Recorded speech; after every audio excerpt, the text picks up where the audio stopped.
Hello, hello. Welcome to our neck of the woods. Hello. How's everybody doing today?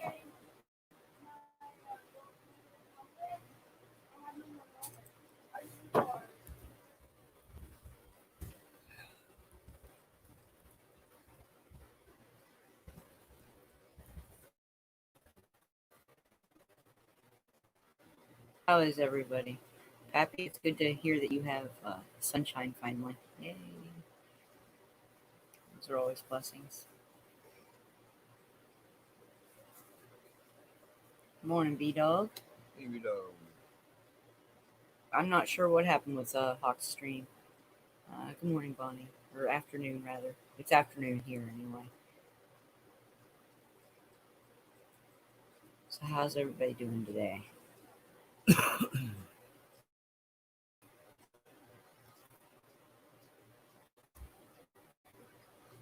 So, I already posted the link. I have several topics to talk about today. Um, just what a wonderful day, and sun shining here too. Signal's been pretty good so far, so good. Uh, Maybe we finally have a break in this all these storms and whatnot that we're getting for the change of season. So, oh well, I'm sorry to hear that, Vito. Yeah, we've had a lot of signal interruptions. I think for the past week or so, it's been just terrible. Um,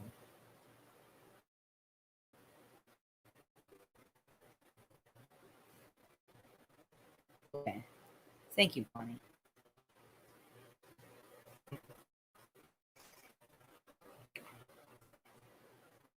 So I what do you guys want to talk about today? Talk about this season. This is the season where we well, this is the show, so the cat automatically wants in. So give me a minute. Oh, both of you.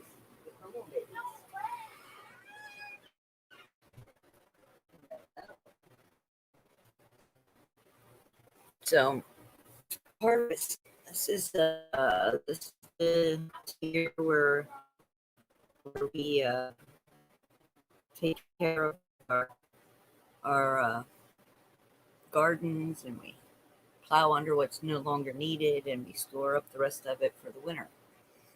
So it's kind of how we, as spiritual beings, also go into the upcoming season. Is take an inventory, right, of what we've done this year, of how we've grown, and then in the wintertime, there's still growth, but it's at a smaller rate. It's a smaller rate, a slower rate, right? Where we can really spend time reflecting and integrating the lessons that we've learned. So, yeah, this I think the solar flares have been a big part of our problem over here as well. Um, hey, K9, good to see you. Hey, Anna, please explain the origin of Halloween again. Okay, Halloween originally was called Samhain or All Hallows Eve, and it is Pappy knows it as an ancestral. This is the time of year where you would honor your ancestors and ask for advice, and this is the time of the year where they say the veil is the thinnest, and so a lot of ancient cultures used it to venerate their ancestors, to honor them. Good morning, Robert. Um, and I learned it as a harvest festival where they used to carve turnips and parsnips and put lights inside of them in order to ward off bad spirits away from their houses because the light was so dark, right? And the costumes were, if you had to go out on this night because the veil was thin, you wore a costume so that spirits didn't know who you were and couldn't follow you. So it was a means of protection for them. It wasn't a it wasn't some satanic holiday. It was how they celebrated this time of year with the harvest season. Um, and yes, the treats were a lot of times mistaken for the food and the offerings that were left for the ancestors in a lot of cultures. I mean, this is a widespread culture thing. If you go back and you look into like early Celtic civilizations, early Germanic civilizations, early Native uh, American or any indigenous people civilizations, this is the time of year where they harvested all their crops and honored their ancestors, honored the knowledge that's been passed on to them. They, um, I think,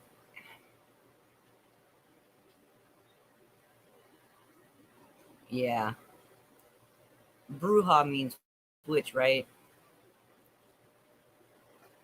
Which that there is another uh, misconstrued, completely demonized word that never used to mean that. A witch used to be a healer. It comes from the word Wicca, which came from the word heathen, which comes from the word hearth. So a heathen was simply someone who tended the hearth. But we have lost the original meanings of those words over the decades, and they've been demonized in multiple ways. And they still do the same thing today. There's changing definitions today. So what you think the definition is what you're associating with what you've been growing up, you've learned in school. These words actually don't mean what you've been taught.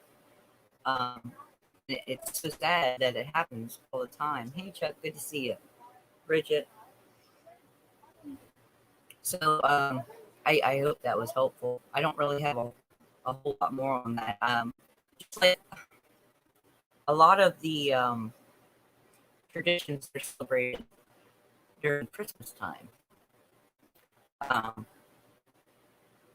it is one of the most overlaid holidays that we as a society celebrate, and they overlay the return of the sun.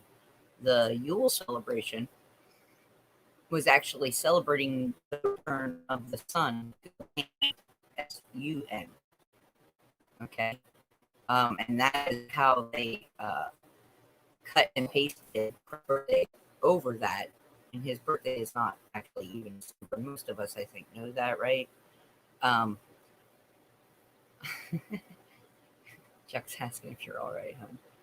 Yeah, I'm back today. Um, hey, Vic, good to see you. So, Christmas is a lot like that too. Originally, the tree symbols, the tree is a symbol of everlasting life, right? The promise of everlasting life. Um, it was not merely a well, I've heard it. I've heard a lot of conjecture on the tree symbolism, but the tree is actually, because it's an evergreen. You think about that. Every Christmas tree is an evergreen. The reason for that is because originally it was celebrated as the eternal promise of life. You know, that return to living and growing. Um, and on starting on December 21st every year here in the northern hemisphere, at least, we have the return of the sun. Our days start to get longer, right? The 21st is the longest night, and and we start our days get longer and longer and longer again until June. Our days after, I think it's June 21st. where they're getting shorter and shorter and shorter.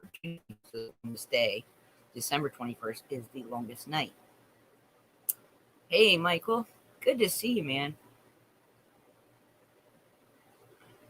What? Listen. This isn't. All we're talking about is the original celebrations that were held this time of year. The satanic shit is what you've accepted that they've changed it into, and I'm sorry to sound a little upset, but I am, because these celebrations had nothing to do with Satan in the day, and the fact that they have been hijacked and then taught into beliefs in that way is disgusting to me. And the fact that there are a lot of people that refuse to look beyond, to look to the original and see where these weren't those types of things. Okay, they changed it into that. Take it back. Take your own power back, and increase your intelligence, increase your consciousness, increase your love, and see with different eyes. Because there are a lot of things that have been taken and demonized over time to hide the true spiritual significance of those things. Okay, so learning is growing for me. That's I feel that way. And I know everybody doesn't agree with that, and that's fine. But dig deeper. Don't just accept the answers that they've given you. Dig deeper for your own growth, not for anybody else, but for your own growth.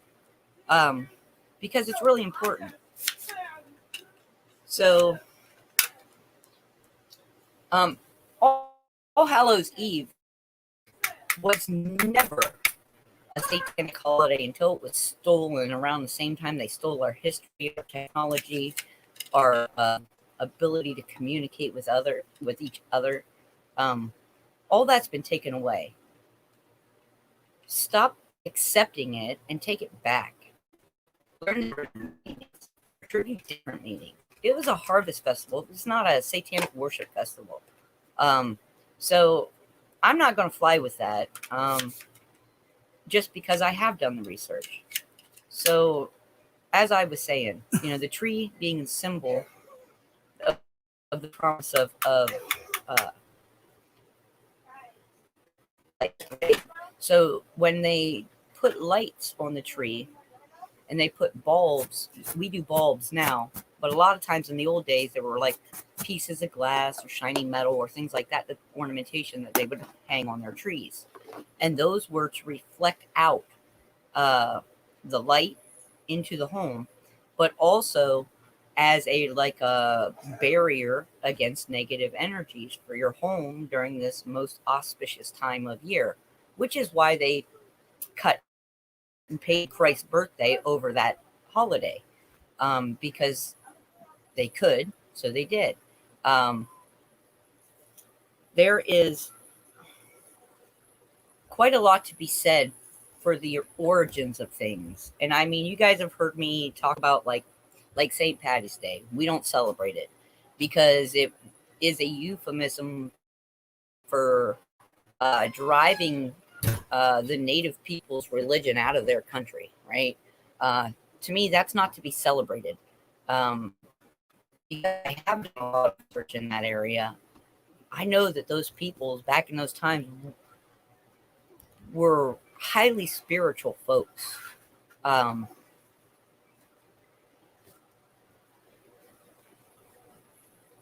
Chuck, yeah, if you look at the holidays, you're going to find negative stuff because they hijacked all of it, or they think they hijacked all of it.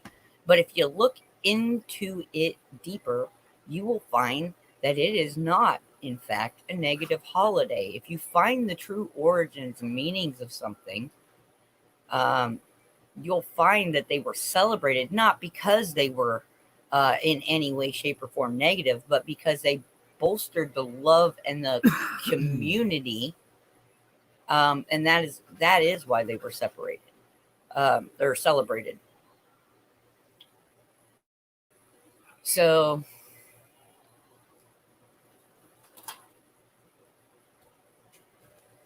I implore you all to look deeper. I mean, don't just accept the answers that, listen, if you get to a point and you're researching stuff and you're looking into stuff, right?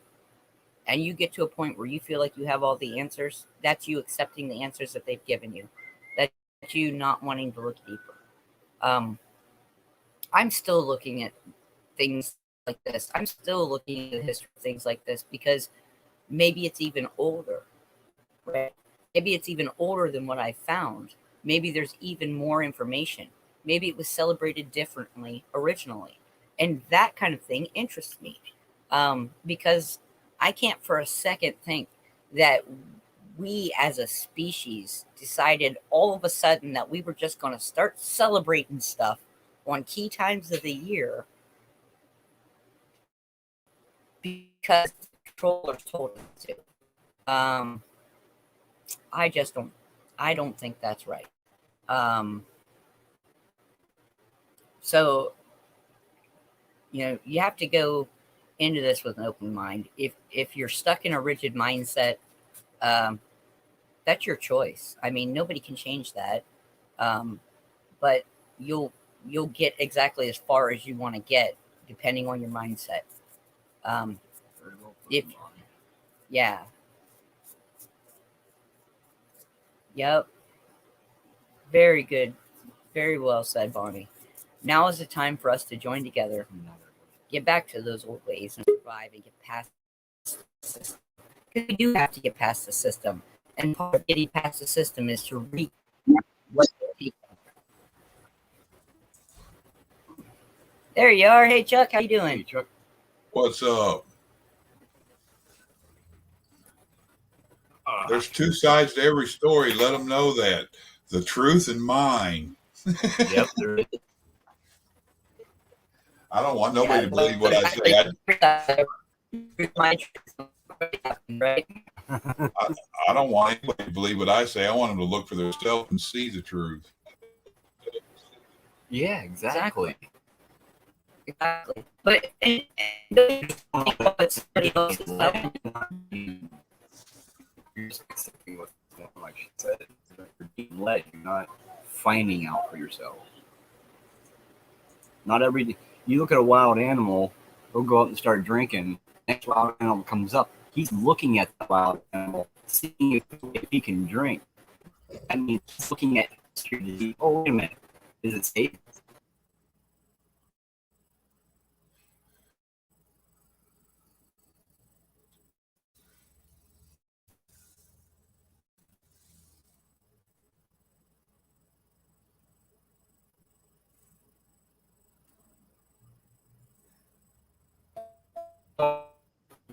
Signal, sorry. You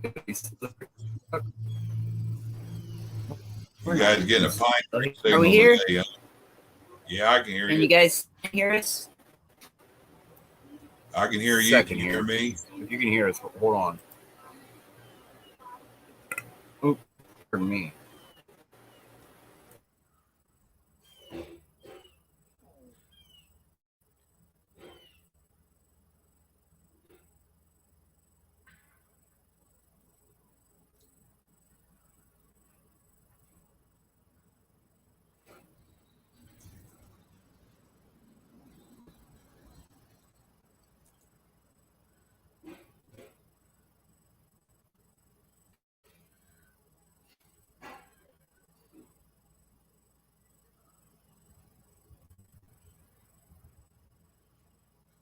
I can see you, but you guys are muted.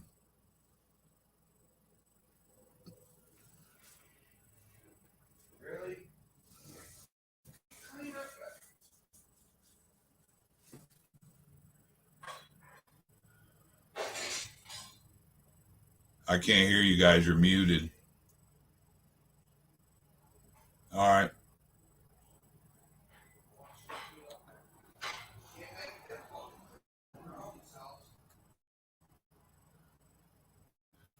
And welcome to the Chuck Perfect Bad Example Show.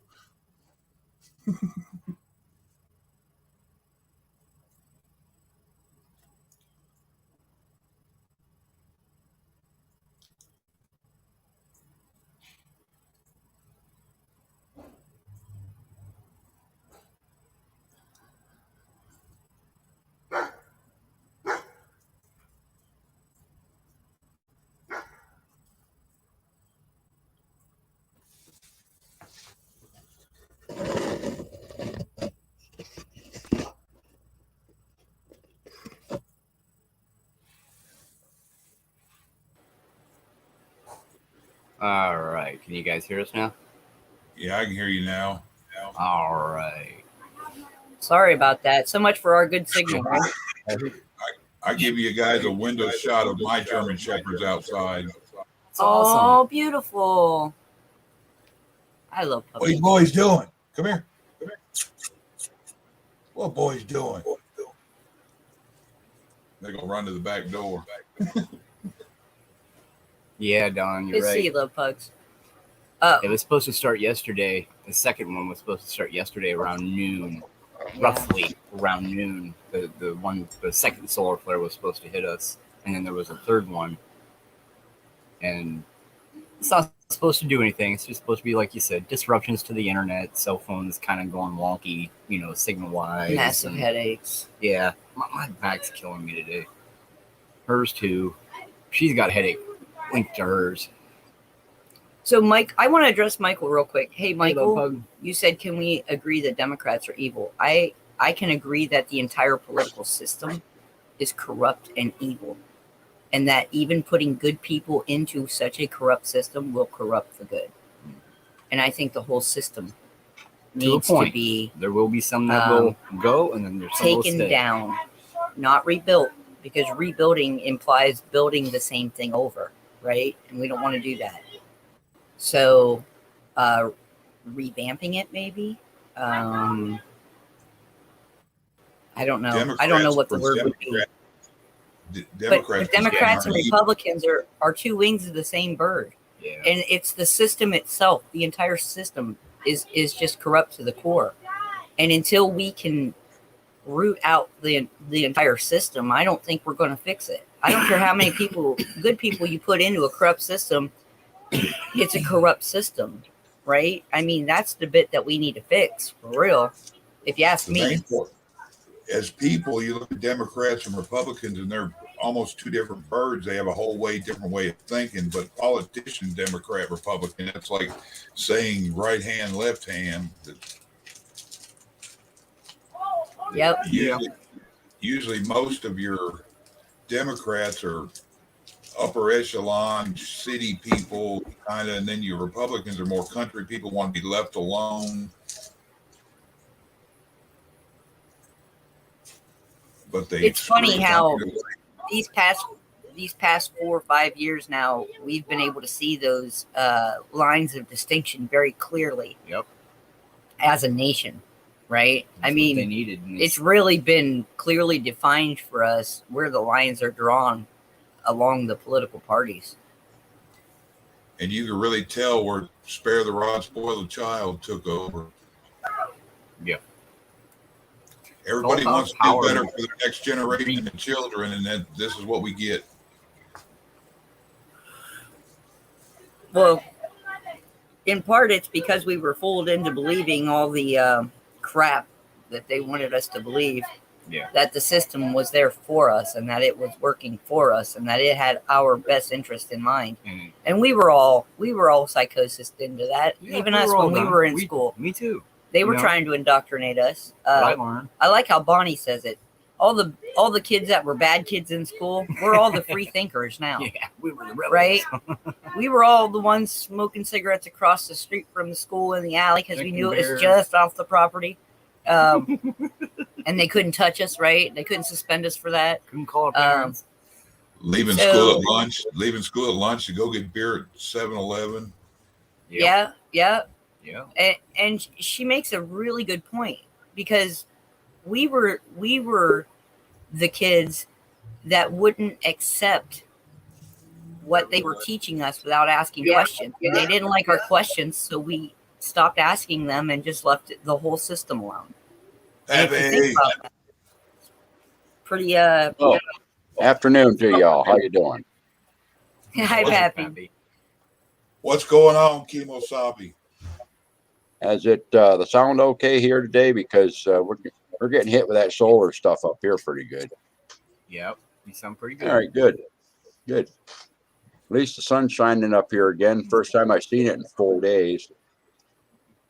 Yeah, something was hammering me Friday night and yesterday morning, and Remote told me, he said that's either they're cranking up 5G or it's that solar stuff. Yeah. Yeah. My Maybe a my bit of ears both. just been Might be it. squealing since yesterday. So I I think a was lot of people are sensitive to it. I was in a great mood, felt awesome, and stuff. I think I talked to you about it, Heather, but I had the sickest migraine. Yeah. Oh man. I'm getting it. Yeah. It's I was getting ready. I've been I was going. I was getting ready to go and get my stainless steel colander and put it on top of my head. You see this? You see You got to plug that? the holes with tinfoil. You got to see plug the that? holes with tinfoil. Hold on. You wouldn't Oh think yeah. it, but that right there took away my migraine. I don't know why. Huh. I even took a Lortab. I took Tylenol. I took aspirin. None of it worked. I waited 3 or 4 hours. I took one of them, and within 20 minutes, my migraine was gone. Right on. I don't know if that's got alpha blockers. It's an antioxidant, is all it is, but maybe it's an alpha wave blocker. I don't know. Well, if you stop and think, what does an antioxidant do? It removes impurities. That's what it's designed to do. Okay, and some of those impurities that we have in our body, whether they're crystalline structures or metals of some form or whatever, they're all conductive. It You know what I'm kicked out saying? some of that. Yeah. So you drink a little bit of extra water with that, and watch your headache go down the toilet bowl. Yeah, I tell a lot of people, a lot of their headaches comes from not having enough water. I can't think of the term now. Dehydrated. Yeah. You have to hydrate yourself. Yeah. I'd like to bring up a good point if you don't mind. Yeah, Go right ahead. ahead, sir. Because I was looking at chat earlier, and I'm going to go back and see if I could find it. Who said that? Something about, okay, Bridget. Bridget made a comment that the search for truth often ends in deflation of the self-ego. Mine has That's many addictive. times and will likely continue to happen. Now, that is exactly where, if you stop and take a look at the circumstances, and we've been talking about all the changes and all the political divides and all that sort of stuff, and the way people are starting to think now, that reminded me of a teaching. And it's exactly what Bridget was saying. And that teaching is called Taking the Pill of Truth. You want to hear it? Oh, absolutely. Oh yeah. Okay, I wrote this back in 2011. And I said, sometimes having to swallow the pill of truth is a bitter medicine that is difficult to get down the first time we try. We discover that taking this pill means we may also have to swallow our pride, our ego, our greed, our anger, our pain, and our understanding of reality as we have lived it. But swallow it we must, for the cure it brings is so worth it. We discover that we soon forget the bitterness of the pill as we enjoy the new life path freedom we start to live. Taking the pill of truth unpacks the mental, emotional, and spiritual baggage that is full of untruths that we have allowed to accumulate within us. Hidden within all things, people, ideas, philosophies, dogmas, teachings, etc., is always truth that has been hidden from view of those that cannot see because they didn't realize they should be looking for it, or they chose not to look for it. We all have to live with our own truth, and we apply it in our daily interactions with the rest of creation. If we make truth a conscious part of our will, then we will naturally find ourselves flowing into alignment with the will of Creator, becoming part of the river of objective, non-judgmental, and unconditional love that fills the reservoir of highest good and intent. Truth is the wick of the candle that allows the fire of creation to burn brightly within us. The more we trim the wick, the brighter we illuminate the path we walk, and the closer we become to being a beacon for those who also must learn to trim their own wicks of truth. As each of these candles burn brightly, together we are able to raise the light of the world, and together we can tend the fires of harmony.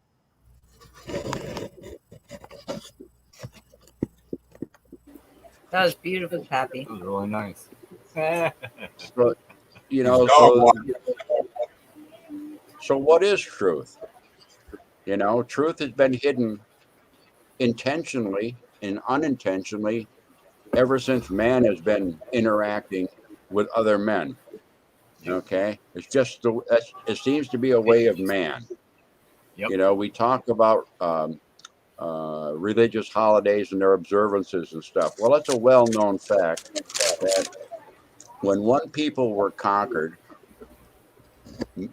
often and most likely, their places, the people that were conquered, their places of worship or whatever were utterly destroyed.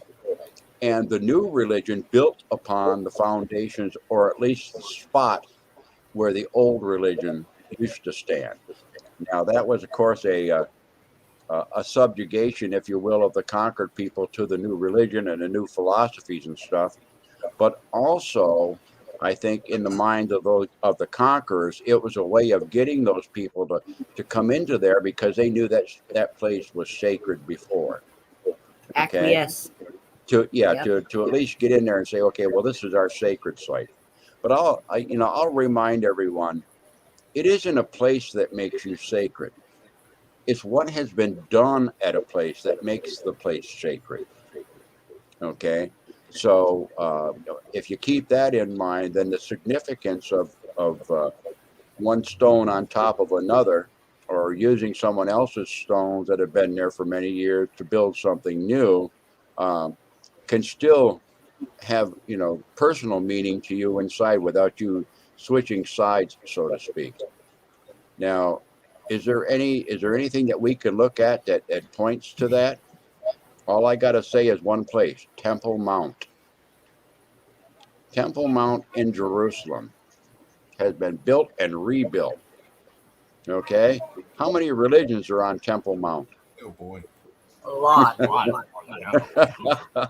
So you kind of get and they're all struggling for predominance. You see what I'm saying? So it's just interesting how that happens, And if we peel away the layers of what we've been taught and what we've been instructed to believe in and stuff like that, and get down and look at those things factually, then we can swallow our own pill of truth. Sometimes it means that we need to shake up our world after we realize that we took the pill of truth.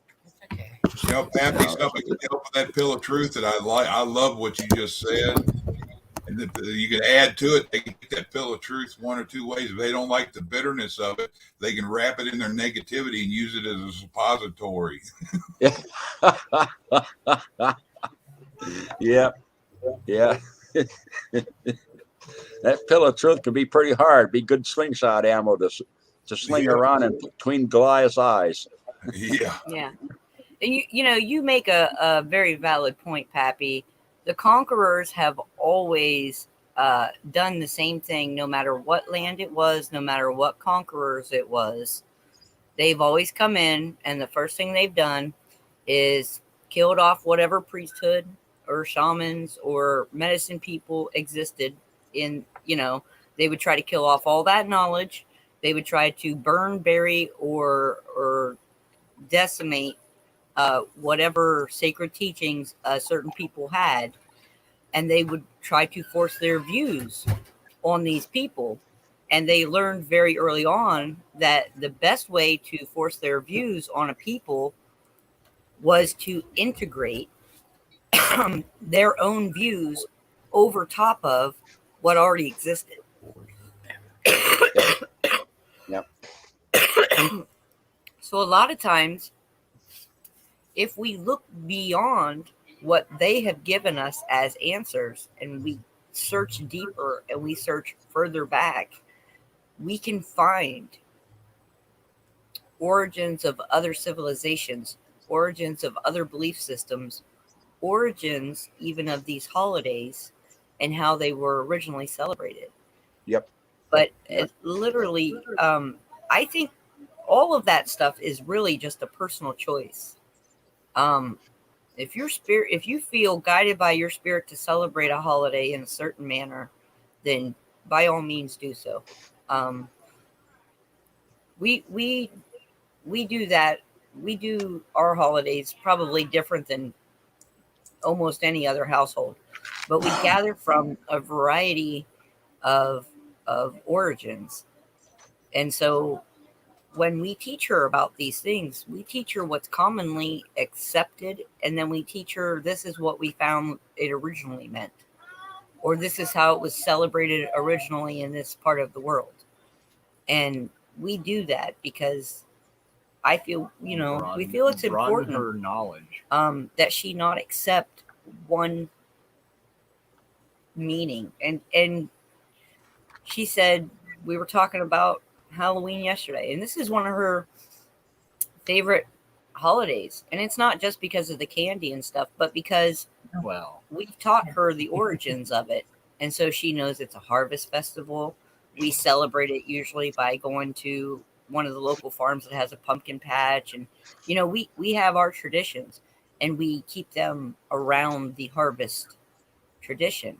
And then when she asks about what she hears from other children, we just tell her, it got stolen, it got marked up and moved over, and now it's mainly so people will buy things at stores.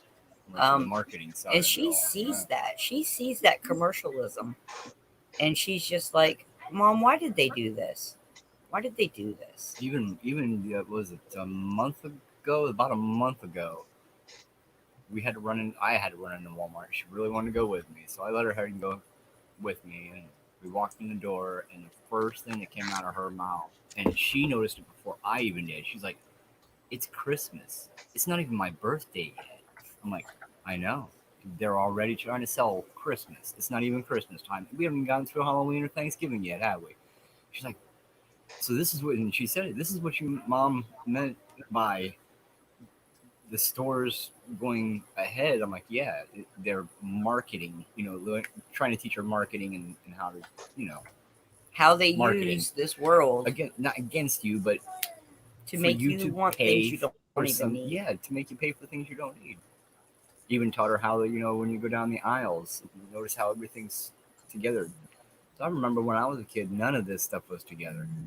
Your baking stuff wasn't baking. It wasn't strung against 3 other different aisles where you got to walk all over and go up and down and pick other items up as you're going along. And then you all of a sudden you got a $400 grocery cart, Chuck, or 500 depending on your family. You keep that kitty cat inside tonight, though, because there are bad people out there. So if you guys do have cats, please keep them inside this night. He wants Protect he, cats. he wants no part outside. You open the door up and he's like, "Oh, that's bad." He'll look out the window, but he wants no part outside. Yeah, that's the same with He's my like, "Are 2 you cats. kidding me?" too. Yeah. I'm a window cat. That's it. That's my baby. It was supposed to be a Rottweiler. I was going to get a Rottweiler. My son and my wife come home with him, and I think they got him somebody he wasn't quite weaned, and he would crawl up under my beard and hide. And now he's always within my sight. He's your the baby now. protector. Yeah, you're the protector. I'm Well, his you brought, slave. Heather, you brought up an interesting point. What we were talking about before. People say, well, I don't know if I believe, that they've changed things like that or they've done those things over history and stuff like that. But, we only have to look at contemporary times to see evidence of it in our day-to-day activity. For Yeah. example, changing the meaning of words by applying them in a different way. Okay, back in the day, gay does not have the thinking process that it does now. It meant something entirely different, as did fag, as did the rainbow, as did And they still, some other terms that have come into current colloquial use now that have taken on a totally different meaning. And yeah, exactly. this is humankind usurping, if you will, something and turning it into something else. Yeah. And Yeah. that is very, very much a medicine application if you stop and think about it, as far as energy transfer goes. Okay. Remember that I've always said it's the intent behind something that when you put it out there gives it the energy. Okay. Yeah. So if the intent is to completely upside down or steal something, that's the energy that's put out there. Okay. Now, I mean, when I say, say somebody is gay now, then I'm not politically correct. But if I said somebody was having a gay old time back in the 1920s, they would be giggling and laughing and says, "Where's the party?" Yep. Yeah. You see what I'm saying? So it Yeah. was just always like- the intent that was put on something to change it. And we Yep. see that in our politics today. We see that in our application of coercion into medicine, all kinds of things. So it's still happening. They changed the terminology. People don't believe it's the same thing, but it is. Yeah, like just what I'm saying, no different than the 1920s. Stone meant you were drunk. There wasn't a word. There wasn't a word for drunk. They used stone, and then all of a sudden, throughout that little small time period, about 20 years, the hippies were stoners, and then alcoholism Was you were drunkenness. drunkenness But if you go even further back, it- stoned meant as well. literally Exactly, stoned stoning. to death. Exactly. So it has changed over the years, and it's a short period of time. It's not very long ago. Yeah, you're talking about that. I had a buddy of mine, his best friend come over from England back in the 90s, and they were going to the store, and I told him to grab me a pack of cigarettes. And his buddy turned around about 2 minutes later, looked at me, he goes, asked me, he said, "What kind of fags do you prefer?" And I was Yeah, like, "What?" exactly. It's common over there. Listen, a fag originally Yeah. started out as a torch that was As used a- to light the fire. Like the fire. Yeah. Called the a big faggot. torch. Yep. And the Then fire it was faggot. called the Wood, faggot. cigarette. The faggot, right? And then it changed from a fag turned into a cigarette. And a faggot was a pack of cigarettes. And then it turned He- from that. He said, And "I now was we raised have on a whole different ball game. But that was intentionally done. Yeah. And Listen. nobody thinks to look back to the origin of the word and take it back. And Yeah, Gay like used to mean happy, Yeah. merry. and that is exactly where a lot of people get all tangled up. When they get involved in saying, well, historically, this is what this particular reading or this book or this treaty or whatever it is that they're reading. This is what it actually says. So in the literal words, if you read the literal words, where the disconnect happens is what those words were saying then compared to what those words mean in the mind of the reader today. Okay. Exactly. Exactly. And I always use the example of bread in the Bible because Mhm. bread in those days was a life sustaining food. It was vital, it was important. And now, when you read that Jesus made bread and gave it to the multitudes, you're thinking about the sliced stuff comes off a shelf in a plastic bag. A lot of people are thinking that way. And so it's not as vital because it's readily available. And so the connotation is not the same being read today as it was back then. A lot of That's why it their- was so their bread difficult was to better. translate the antiquities. Yep. What's Their that, Chuck? bread was leavened bread and stuff, and they put like dates and stuff in it too, and it was a meal. Yeah. Yeah. It was life sustaining food. And now it's none of that is the same. We were talking about meanings of words. For instance, the one that people get the most by besides GD is the word fuck. It came from under the crown king. They were trying to tax it way back. taxing sex. So that's what they called it. And then it became known here for unlawful carnal knowledge. It's only been viewed as a bad word by ignorant people, but Can I take you even further back that road, Chuck? yeah. Okay. Originally, it was back in the days where the kingdoms were warring all the time.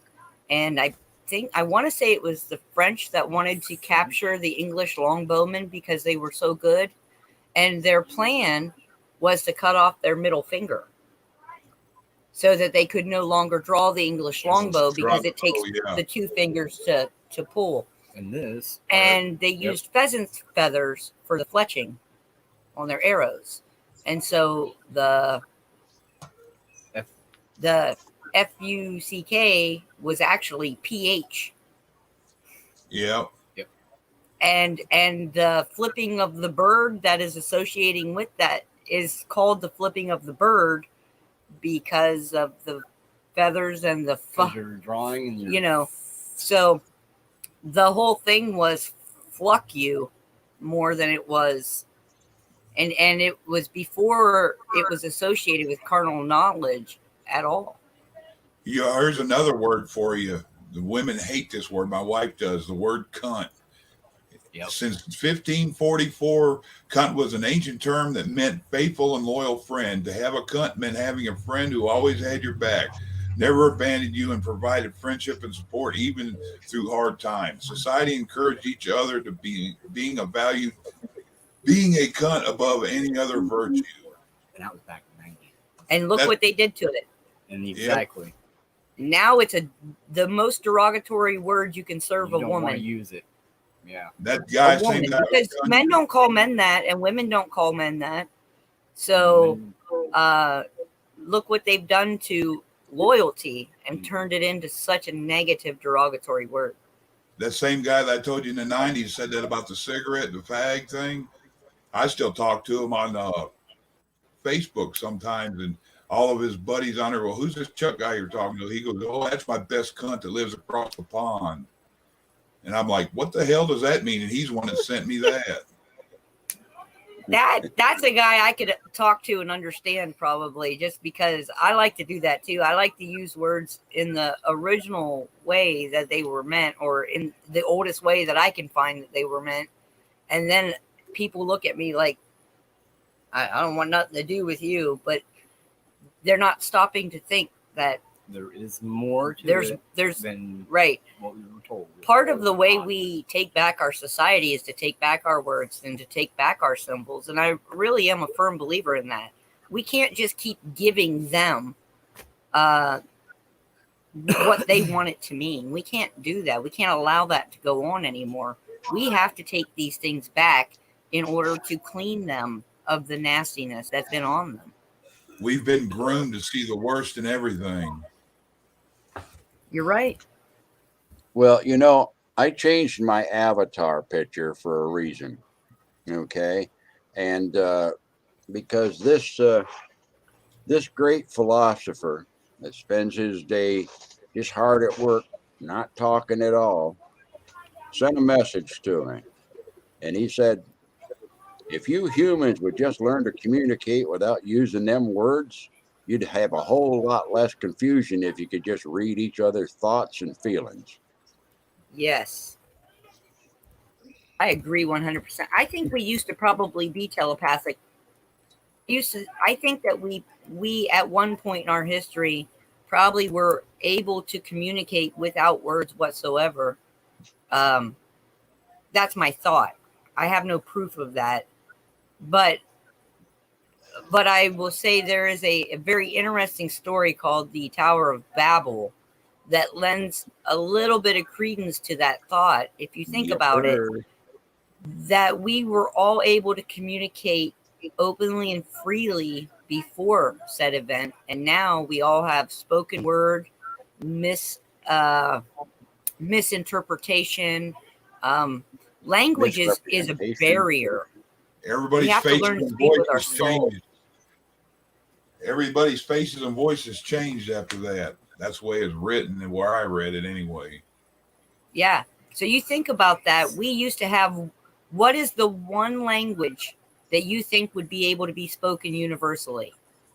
Thought, right? The power to be able to share your thoughts with another human being and be understood, because there was no language barrier then. Well, that's my feeling. Like I said, I don't have I don't have any proof of that, but that is where my thinking tends to go on that. That we once were actually a lot more civilized, a lot more advanced than we are now.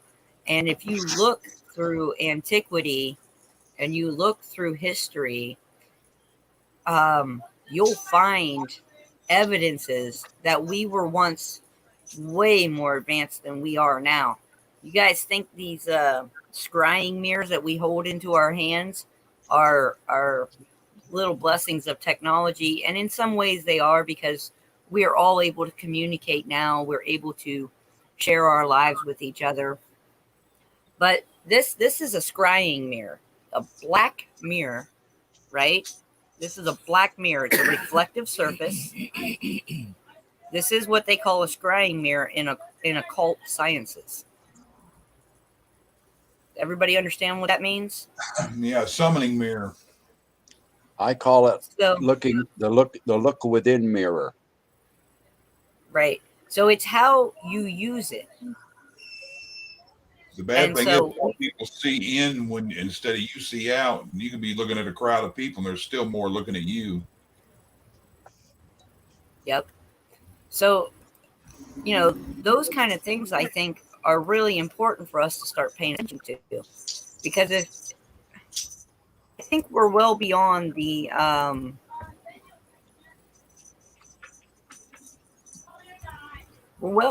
awakening point. I think we need to come to the remembering point. You want to hear Everybody- something weird? You Go know, ahead. we play Star Wars on certain days, right? I told you about that. Had a buddy over here Yes. the other night. We were talking about something, and he goes, "Let me quiz everybody," because they were talking about something and brought it up, and he just smiled and said Q, and he's like, "What do you mean Q? What number is associated with Q?" And about that time, he got a text on his phone, and we were all sitting in the room. Nobody had their phones. He pulled his phone out, looked at it, and there was a number 17 appeared on it, and he's like, "I don't understand that." But it kind of made him airy. He turned his phone off, put it out in his truck. So I said, "Somebody's watching you. What have you been saying? Where have you been going?"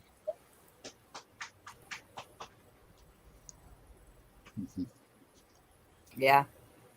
Isn't that something? Heather, you're going to be very interested in one of the books that I'm sending you. I got them together. I finally found a box I can put them in. And it's two books and written by the same author. Her name is Barbara Ann Brennan, and she's a light healer. She heals by touch and energy and stuff. Her first book is called Hands of Light. Her second book is called Light Emerging, and we've been touching on nonverbal communication. And I keep talking about energy and how it interacts and sort of stuff like that. You're going to love this book, okay? Because it's going to actually show you and demonstrate to you exactly how those interactions with energy happen. Whether people believe they do or not, they do, okay? And you can control those. You can not only control the energy you're putting out to another, but you can control how their energy affects you, because it's going to hit you all the time, Right. So you're going to find that kind of fascinating. It's an interesting book. I would recommend those two books to anybody that wants to get into how does our energy system work in our body and our mental, emotional, and spiritual being, okay? Because we are first and foremost spiritual energy first.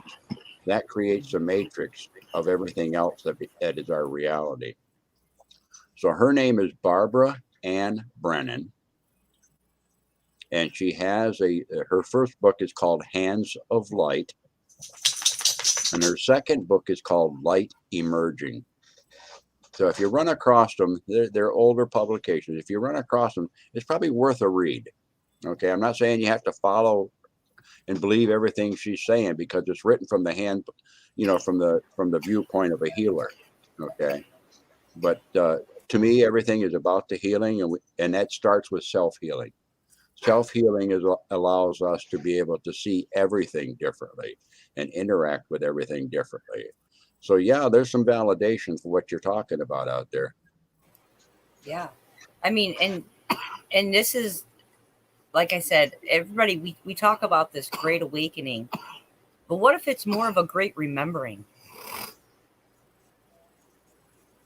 And for me, That's the awakening part, For me, that's it makes the hair stand up on my arms. It really does. It's I can feel my energy surge when I think about that and apply remembering rather than awakening, as if we are awakening for the first time. We are not. This has happened repeatedly in our past, and so I think this is more about remembering. And energy. I want you guys to think about this. Energy doesn't have an expiration date. Okay. Energy is something we are all part of. We are all connected on this this energy grid, if you will, right? We can travel along lines that we've been told don't exist. We've been told they don't exist for a reason. But as we start coming back into the gifts that Creator has given us, we start feeling these energetic connections. I know I, for one, feel very connected to all of you, right? I think we all feel that connection with each other. We're starting to feel it. And it's I think maybe the energy grid is tired of not being utilized, and that's part of the awakening bit of it. It's like the spirit of the earth coming to its spring, right? When the trees start to bud, things start to pop up out of the ground. It's that new growth. That new growth only happens because seeds have already been planted. All right.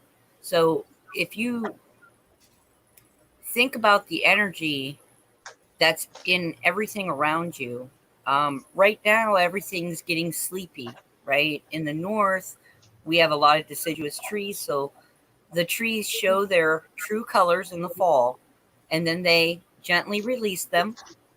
They let them go, and they go to sleep for the winter. They'll be back in the spring. So, and that is a great awakening that we go through every year. But we can only go through the plants waking up, the things springing out of the ground, the beautiful little buds on the trees. We can only go through that because the seeds have already been planted. The energy has already always existed. It's just been waiting for us to tap back into it.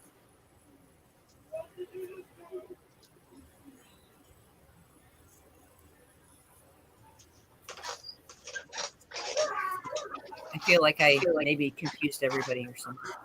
I hope No, you didn't put us all to sleep. Snore. You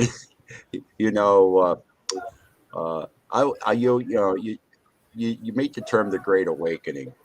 Wouldn't it be something that those people that woke up and those people that finally come awake find out they've been sleepwalking the whole time? Yeah. You take a look at, why are they sleepwalking? Well, I'm looking back at Dawnlight's comment, a little, what she was mentioning before, that interesting. She says, you can look at a stranger's face and know what they are feeling. Now it's a mandate to wear a face diaper. Can't see anyone's face. Do you see what they're trying to do? They're trying to keep you. Exactly. They're trying to put you back to sleep. Okay. There's a And And I want to be like that impetulant little kid. I don't want to take a nap anymore. I got too much energy to take a nap anymore when it comes to that stuff. Yeah. Yes. It's It's the dehumanizing. They're trying, but I think that we are at such an epic point in, and I want to say time, but I also feel that time is a bit of an illusion. So we are at a period of growth that we have the choice to stay in the dreaming that they've turned into a nightmare, or to wake up, stretch, and go to work, right? I think that's where a lot of people can feel their light inside them growing. And as that light grows, they're turned on to more and more and more truths to, that are brought to them. I don't think we're just finding these informations. I think that we are being led to them. Our light is leading us down a path to expose all the lies and all the dream time. So I think you're right. I think a lot of people have been sleepwalking, and I think a lot of people don't want to be woke up.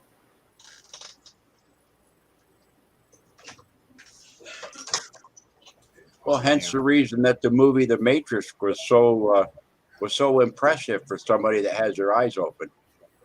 Yeah. Yes.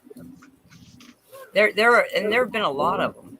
There have been a lot of movies where they've told you. There's a kids movie by Pixar, and I think it's called The Rise of the Guardians. And it's got, all the favorite characters in it. Santa Claus, Easter Bunny, Tooth Fairy, Sandman, and Jack Frost. And the Boogeyman.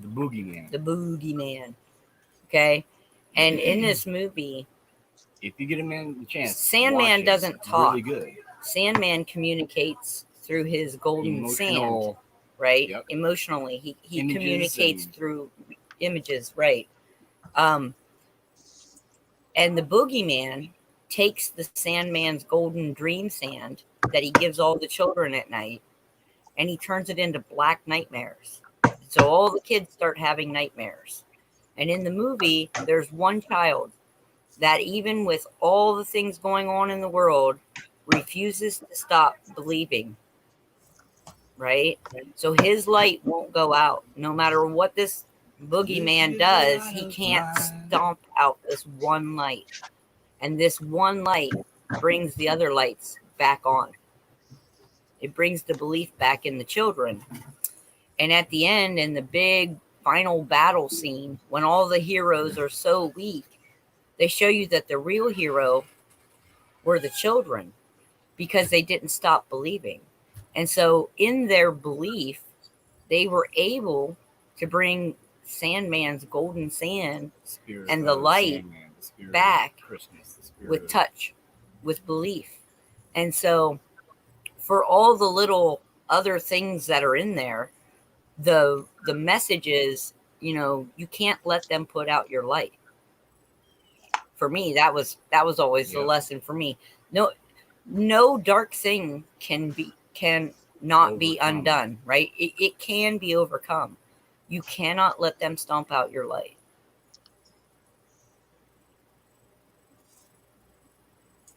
It's a good movie. Now, I know Chuck is really thinking about what you just said. Yeah, I was looking to this cable car thing they had in the Czech Republic that fell. Oh yeah, I saw that earlier. Well, what we've been talking about here, and what we've been touching about, always seems to gravitate back to and start at and proceed from the same place, and that's within ourselves and our own perceptions and stuff. And Robert, I know you're in chat there. I'm just going to bring this up. Normally, this is your purview to do this, but Bonnie happened to hit right on the card that needed to be pulled today. Thank you, Bonnie, because you had said that self-healing is mind, body, and spirit. And I would add there probably emotions as well. And then in your next statement, you said the bear. So that's exactly what I'm going to read you right now. Okay, and that is bear. Who Now, we have? most of you show know me that what you're thinking and we'll see. my screen name that I use is Pappy Two Bears. Sorry, guys. But my Native American name that I've been given is Two Bears Stands with Eagle's Wing While Praying. That's my native name that I was given. Now, the two bears that I've been given are the black bear and the white black bear, sometimes called the spirit bear. Okay. And that's indicative of both the material and the spiritual world. So that's why I was given that name many, many, many, many years ago by our clan mother. Okay. But I'm going to read to you about bear. Bear, the overall thing of bear is introspection. And it says, bear, invite me into the cave where silence surrounds the answers you gave. The strength of bear medicine is the power of introspection. It lies in the west on the great medicine wheel of life. Bear seeks honey or the sweetness of truth within the hollow of an old tree. In the winter, when the ice queen reigns and the face of the death is upon the earth, bear enters the womb cave to hibernate and to digest the year's experience. It is said that our goals reside in the West also. To accomplish the goals and dreams that we carry, the art of introspection is necessary. To become like bear and enter into the safety of the womb cave, we must attune ourselves to the energy of the eternal mother and receive nourishment from the placenta of the great void. The great void is a place where all solutions and answers live in harmony with the questions that fill our realities. If we choose to believe that there are many questions to life, we must also believe that the answers to these questions reside within us. Each and every being has the capacity to quiet the mind, enter the silence, and know. Many tribes have called this space of inner knowing the Dream Lodge, where the death of the illusion of physical reality overlays the expansiveness of eternity. It is in the Dream Lodge that our ancestors sit in council and advise us regarding alternative pathways that lead to our goals. This is the power of bear. The female receptive energy that for centuries has allowed visionaries, mystics, and shamans to prophesy is contained in this very special bear energy. In India, the cave symbolizes the cave of Brahma. Brahma's cave is considered to be the pineal gland that sits in the center of the four lobes of the brain. If one were to imagine an overview of the head, the top of it would be a circle. The south would be the forehead, the north the back of the skull, the west would be the right brain, and the east the left brain. Bear is in the west, the intuitive side, the right brain. To hibernate, bear travels to the cave, which is the center of the four lobes where the pineal gland resides. In the cave, bear seeks answers while he or she is dreaming or hibernating. Bear is then reborn in the spring, like the opening of spring flowers. For eons, all seekers of the dream time and of visions have walked the path of silence, calming the internal chatter, reaching the place of rites of passage. The channel or pineal gland, that's where it is, that within place. From the cave of bear, you find the pathway to the dream lodge and the other levels of imagination or consciousness. In choosing bear, The power of knowing has invited you to enter the silence and become acquainted with the dream lodge so that your goals may become concrete realities. This is the strength of Bear. And that reinforces Bear digging up its own medicine. Many natives groups were very observant of Bear. And when a bear got sick or whatever, it would go out and it would dig up certain types of medicines and stuff like that and eat that medicine. The Native Americans learned quite a bit from what that bear was doing. Or it would get certain types of herbs and roots and stuff, chew them up, and then rub them all over their skin and their fur and stuff like that to keep off parasites and other things that afflicted them. Okay, we need to do the same thing when we're looking for our personal medicine. We need to be like Bear. We need to not only go into the cave of introspection, but we need to learn to utilize the tools that Bear is showing us. Those big claws that can rip apart the rotten logs of our life and look for the choice morsels that are inside. Okay, those things that are hidden. Okay, and be like the mama bear that protects the children. Okay. So Bear is a pretty strong lesson for people that want to go on a healing path. And remember, I said healing always starts with healing thyself. That great statement, physician, heal thyself.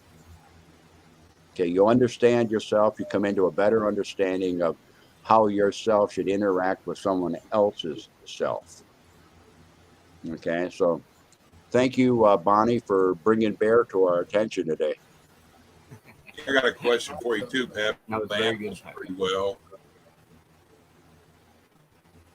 Go ahead. My uncle, he used to hunt in Alaska and stuff. He had a native Alaskan shaman. I guess he Eskimo. I don't know what exactly he was. Inuit, probably. He came down and visited one time, and he called me little. Well, this is in the 70s. He called me Little Friendly Badger, and I didn't know if that had any kind of meaning or not. Oh, badger? Oh. Yeah, he called me friendly badger. Usually badgers aren't friendly.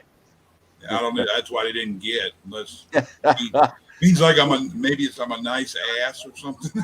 Yeah. A badger will definitely defend his home against a bear, a cougar, a wolf. It don't make no difference. Anything. So that's probably a The last thing you want to compliment. do is stick your hand in a badger hole. So friendly badger is kind of an oxymoron then, huh? Well, no. If you take a look at, badger knows its own power, and badger chooses whether it wants to be friendly to you or not. Okay, and So that was a good thing. I always never did really realize what it meant. oh no, you certainly remind me of a badger, because it looks like when you get ready to dig in, you'll stand your ground, and it don't make no difference You how won't big back the down. other opponent is. Yep. You can see that in you, Chuck. And it helps being 6'7", 300 pounds. Well, Well, maybe a little bit. I call you a big friendly badger then. It's a Yeah. combination. Badger's always been thought as one of the most ferocious animals of the animal kingdom. Yeah. Badger, I think, and then next is like Wolverine, because even the animals of their stature, they'll take on anything. And like Pappy said, it's a choice to be friendly, right? But you'll defend your home. You'll defend your Family. cubs. Your, I don't know what they're called. I don't know what. whatever. Yeah. And if a badger wants to get Badger. away from you, you can't keep up with his digging. He'll outdig you. Yeah. So that's actually a pretty good compliment. Yeah, actually. I think it's pretty cool. It's giving me goosebumps now thinking about it. Yeah, because he saw that at a young age. Yeah, this guy then was probably Pappy's age. He was a shaman for some of the natives up in Alaska. And How I old watched were a you? video here not long ago, and it made me think about it. And it was talking about honey badgers. You know why honey badger walks that way? He'll just dig that way and go into that beehive that way, because a honey badger don't give a shit. That's what he said. Well, you know, How you got old some were you homework again? to do, Chuck. Chuck, you got some homework to do. Yeah. Read up on honey badger, do some studying on it, you know, and just don't take other people's take on it. Just read about it and what its habits are and where it lives and what it eats and how it does its day-to-day life and stuff like that. And you're going to see some correlations between the you know, the spirit teacher there and some of the traits that you yourself have. You may even find some traits that Badger has that you haven't utilized yet. You don't know about.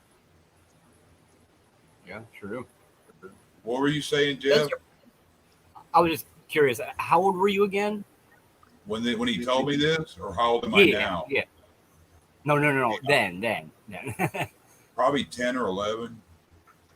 See, yeah, he saw it in you then, and yeah. They taught me all about taxidermy, how to make bear claw stuff with silver and turquoise, and how to cure bear hides. And my uncle had like 12 bear hides in his basement in his house in Ohio, and Oh wow.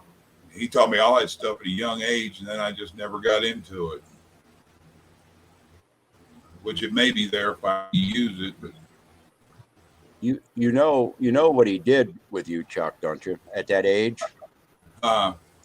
generally from the age of 7 up until about 12 years old. Yeah. Okay, when the native children would leave the circle of the women, usually about 7, they would have a 7. stepping out ceremony, and there would be certain members of the tribe that would adopt him, so to speak, so that they would have not only a father, okay, he would interact a little bit with the father, a little bit more than he used to, but he would interact a whole lot more with those that he called uncle and grandfather. Okay. So in actuality, with him teaching you and showing you those things, he adopted you as a nephew in his mind.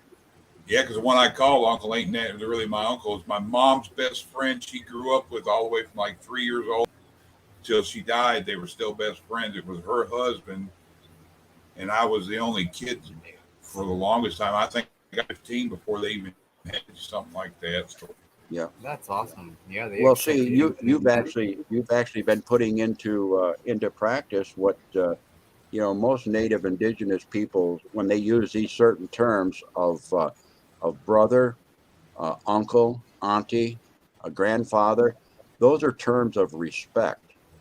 Those are not terms of you know, that are, you know, people say, hey brother, how you doing, that sort of stuff today. Well, it don't mean the same thing. yeah. You know, that's a play on words. The true meaning is the respect that was shown there to the expertise that those others had. You know, let's say, for example, you can call somebody uncle, and he might be younger than you, and you're calling him uncle out of a sign of respect for the knowledge and the wisdom that he has, that he's given to you. You see what I'm saying? So age had nothing to do with it. Yeah. I remember a lot of stuff he'd take me to do, like fishing. He'd take fishing in a certain spot, and he'd get me at making sure I had everything I needed, and he would go completely on the other side. And like if I went fishing with my mom and dad, they would like be right there in my face, right on top of me, fishing right by me. And I asked him one time and why he did that. He goes, I can see you, and he said, if you're ever going to be a man, you have to learn to depend on yourself. Yeah. That's exactly right. You got to be able to function. You got to be able to move. You got to be able to live life. You have to. If you don't, you know, people coddle you, and that's not a bad thing. I mean, parents do it. A lot of parents do it, but there are some good parents out. Not saying good. I didn't say that the right way. There's a lot of parents out there. It's like in between. There's ones that are out there that do that teach, that get them to do it on their own, and then there's some parents that just kind of will get somebody to help you do it, or they're right over top of them, or you know, it is what it is. It's part of life, and it's nothing against anything. It's just exactly a good example is grandma with the 2 girls. If Raina asks for help, it's because she genuinely needs help, so grandma will help. And if the other one asks for help, she usually waits because she says, well, yours does most of her stuff on her own and the other one doesn't. She likes to have other people finish it for her because that's what she's gotten accustomed to. And so she's like, so I have to make her do that so she can understand that she is capable of doing that. Yep. So, yeah. Time I've been teaching my daughter how to change oil on a car or change a tire. Simple little things. But if she's out broke down on the side of the road, she can get it done. She won't All be afraid kids to do should, it. She might all not like kids, it. all kids should know how to prepare a simple meal, should know how to change a tire, should know how to sew a button on, should know how to wash, should know how to put them on more or whatever. Yeah. Yep. You know, one of the things that used to fascinate me about how children were taught years and years and years and years ago is that they would watch the adults or their teachers do things over and over again, and they would pick up certain things, and then and they would ask questions and these sort of things as children do, and as they should be encouraged to do. Then at some point they'll be shown personally how to do it by someone, okay, and then that someone will say, okay, now you show me how you do it, and they'll watch them do it, okay, and then later on they'll take that young person and let's say, okay, this is a rite of passage. So they're saying, in order to do this rite of passage, you're going to have to go out there and stay all night by yourself the first time. By yourself, away from the village, away from whatever. And the young fellow would go out and do that. And then, and when we do those things unobserved the first time, where we feel that we're by ourselves, you remember all the apprehension and everything that goes through our mind. Are we doing it right? Is this going to happen? Is that going to happen? These sort of things. But eventually the daylight would break, and all those sounds at night that they didn't know was going on around them, or their mind took off with an idea that it might be a monster out there walking around or whatever. Well, when the first lights of daylight showed up, that young person that was out there doing that task for the first time by themselves, without any apparent support, would slowly realize that as the sun shone up, there was a circle of the teachers around them, just watching and observing, and then welcome them to the dawn of saying, hey, you did it. And that was all the confirmation that was needed. From that point forward, they were basically on their own with their ability to not only learn, but to apply and be successful at it. And I've always admired that way of teaching, because it allows them to get over their own apprehensions and their own limitations. See their own capabilities. See your own capabilities. Exactly. Yeah, my dad taught me all kind of mechanical stuff. A lot of it when I was younger, he'd buy me bikes. I had my own tools and stuff. And this one, I was 5 or 6. It's like, you got your stuff. You need something of mine. You see where it's hanging. If it's not there when I get back, he said, I'm going to hang something on your butt, and then I'm going to show you to put it up there. But at a young age, he had no problem. He working on bikes and all that, worked way up into vehicles and all that as he got older. And then he got to a certain point after I started doing mechanic work as a job, me and him would be working on something, and he'd lean over like how I did something and ask. It's kind of like a big compliment when your own father asks you how to do it the way you do it, because it looked easier. Yeah. Well, you'd be surprised at what some of us old folk learn from the way the young folk are doing it. And now it's getting to the point the youngsters don't want to learn what the elders have. Any like military jobs, anybody with all this experience. You want me to train so and so before I retire? No, he'll learn. Yeah. I'm sitting here giggling and laughing, looking at the chat, because I read what Dawn Light wrote. She said her sister was so curious that she stuck her arm in the wringer washer to see how it felt. Well, I can relate to that. I I got my arm caught in the wringer washer too, and I thought I was being helpful to my mother. I'm going to wring the clothes out there, but I didn't know enough to let go either. Good thing my screams were loud enough. She was outside hanging clothes up. I never got my arm Experience stuck in one of those. Don't. Have a whole lot of give, does it? No, they don't. No, I saw how they could squeeze the water out of some jeans, and the only thing I was curious about was how could I do that without electricity? Like, because I knew there had to be a way to, because we didn't have one of the hand crank ones. We had one when I was a kid that you had to plug in, and so even though I'm pretty young compared to a lot of you, I still grew up with an outhouse and all the, cooking on the potbelly stove and heating water and washing in the creek or washing in a wash bin and all that good stuff. I think that learning from your elders is important when you have an outhouse. You always follow your elders. And when they head to the outhouse, you wait for them to come out and you go in because the seat's still warm. I learned that early. Didn't matter if it's stunk. The seat was My warm. uncle, Right. There's one set of my cousins in Tennessee. They grew up, and my uncle was so set in his ways, it was almost either like Pentecostal kind of Amish sort of. He had this idea. He goes, why do people want to build a bathroom in the house? He goes, that's stuff you don't want in your house. He ended up, by the time they got graduating in high school and all that, he finally built an indoor shower for them. He had the thing outside, and everybody used wash tub and boiled water. He put running water in the house for a shower and bathroom, but he still had. I remember going there when I was 15, 16 years old, and they still had a pump at the sink, a hand pump.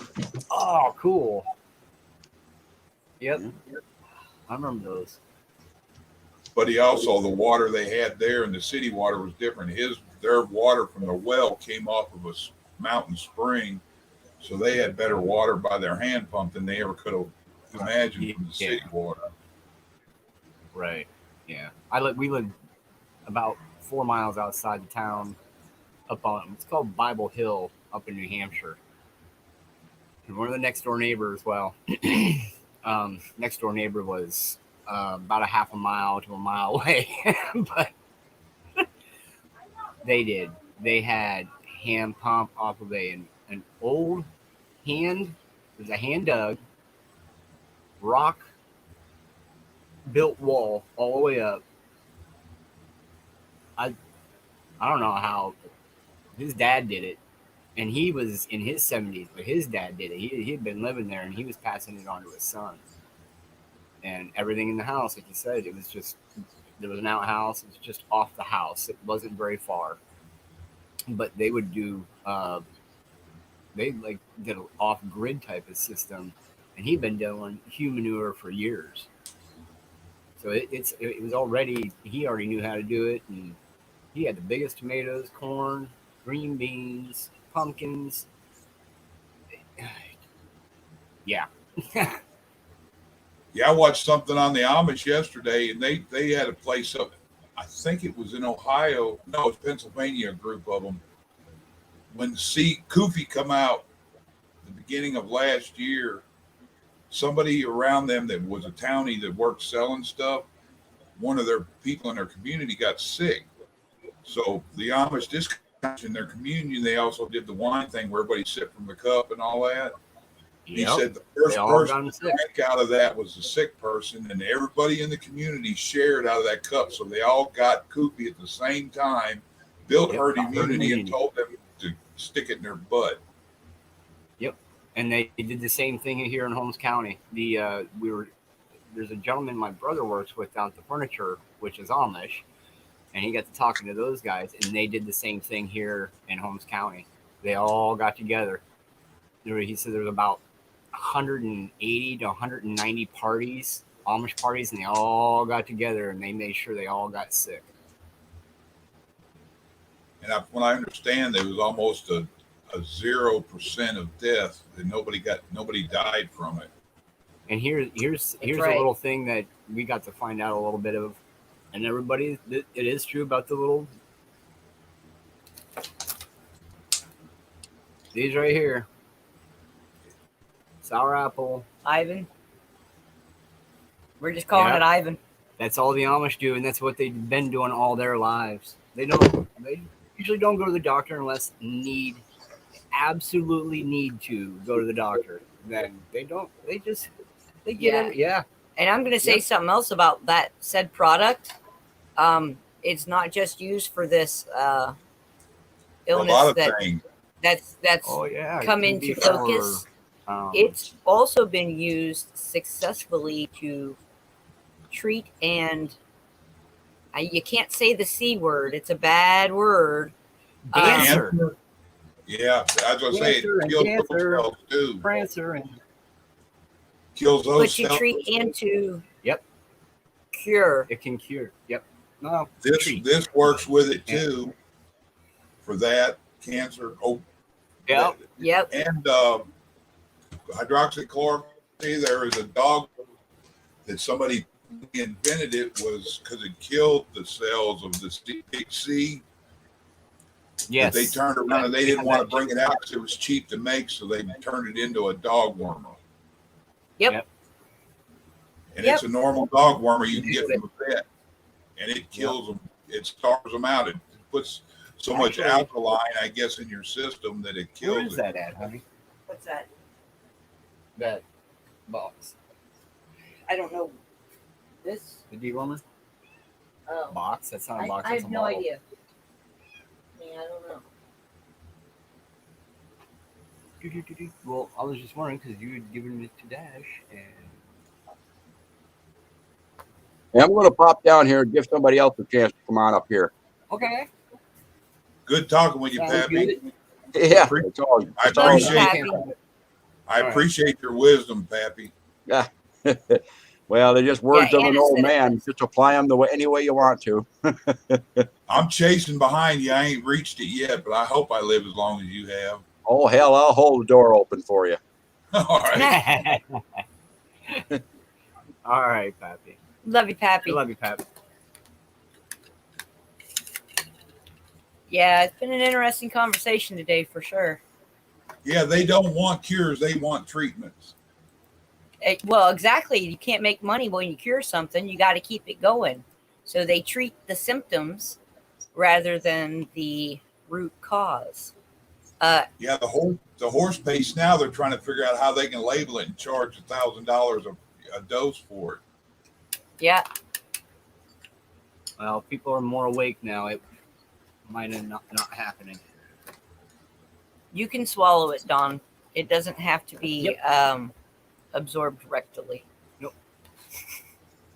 You can do it either way, but it's not bad. The apple flavor doesn't really taste like apple. It smells like it. It's kind of like chapstick almost. But Yep. Yeah. and then the other one's kind of like hand lotion. The other one I showed you, and it has no Okay. flavor. It's kind of like you lick your fingers if they had lotion on them. Okay. Did you guys, the one So you it's guys just whatever showed, carrier oil they've used. is the one you guys showed just now, is it the yellow looking stuff or is it the pasty white looking stuff? It's, if I'm not It's the mistaken, I think it's pasty. the pasty white. We haven't opened it. And you know, I'm gonna make a correlation here too for people. You know, they can treat autoimmune diseases in animals such as Lyme disease, right? They even had a vacation for it at one point for dogs, and they wouldn't give it to humans because if you treat an autoimmune disease in a human and you can cure it, then they don't have a lifelong subscriber to the pharmaceutical companies because they specialize in treating symptoms rather than the disease. I watched a video with a doctor and another guy talking and all this stuff, different stuff he's been talking about. He had HIV and full-blown AIDS, and he's been taking all this different stuff we hear, and they no longer register him as having AIDS, and he has levels of HIV. He's taking these things we're taking for this. And you realize that that's because turning the body into its alkaline element and obtaining the proper pH balance. It's all about balance, folks. We got to stop eating the stuff they're selling us on these shelves because they make your body acidic on purpose to make you sick, so that you therefore have to be caught up in their system. No matter what they are, you can look at even the big C word is still some kind of parasite in our body. Uh-huh. Yep. And when you look at some of the stuff that they have created, we'll take Lyme disease again because it's the one that I actually have quite a bit of information about. It's kind of like HIV in the fact that it attacks your autoimmune system, but it attacks it in a variety of ways. So that's how you know it's a man-made thing, because in nature, you don't have 5 types of infection in one little germ, or one little virus, or one little piece of bacteria. What they did with these diseases that they've come up with and manufactured and sent out freely into the world is that they've made them microbial, bacterial, viral, parasitic, spherocidal. And spherocidal means that there is there's what they call a sphericide, which is kind of like a parasite. It's parasitical, and it enters the nuclei of the cell. And so then anything that cell is producing is going to be affected by that internal parasite. So you can add all this up too with all the sicknesses and people having issues. For the last 30 years, they've overabundantly overprescribed antibiotics. That's breaking our immune system down. People want to use gel on their hands to kill stuff too much, wipes and this and that. If you can't kill it with vinegar or bleach, you don't need to fool with it. Yep. It taught us how to destroy our own little personal ecosystems, haven't they? All these soaps and shampoos and conditioners are terrible for you. And I remember they used to teach us that your skin was your biggest organ. They don't teach kids that now. Your skin is an organ. It does absorb everything in your environment. It does affect your health. And so sun tanning lotions and sunscreens and all these chemicals, even makeup. A lot of those makeups that they produce today that they pop out on the shelf are like formaldehyde or petroleum based. And it's just like, it's an intentional poisoning. It is an intentional poison. They put fetal cells in them too. Mm-hmm. So I had an OSHA guy tell me to come through. We were talking about different things. I was talking about exposure to the Barsol, exposure to the diesel oil we changed and the greases and all that. And he goes, I'm an expert with it. And he goes, I've been to school for all this different stuff. And he goes, anything that you handle in here is no worse than your shampoo and soap you use at home. Exactly. And that's the level of deceit that we've been given. Yep. Right? I mean, literally.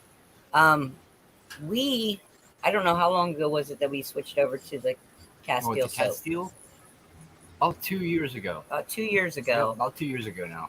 We said, okay, well, we got to have some form of soap, right? To be washing things, to be washing ourselves, to wash our hair and stuff. We ended up switching over to Castile soap for all of that. And all it is olive oil and lye. Yep. It's 2 ingredients. Says it right on the package. There's no petroleum in it whatsoever. There's none of these. And I have been healthier even with exposure to certain people in different environments. I have been healthier just switching over, using that as my shampoo, using that as my body soap.